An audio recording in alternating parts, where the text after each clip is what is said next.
Assalamu Walaikum. Hello friends, how are you? Welcome back to my another video. In this video, I am going to show you how to find same name in different columns in Microsoft Excel. Let's get started. At first, you have to open your Excel workbook.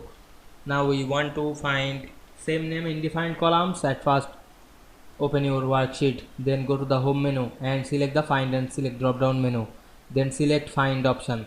Now we can see here open a find window. Now you find anything, write your text. Now I am write my name, find name, then click the find all option.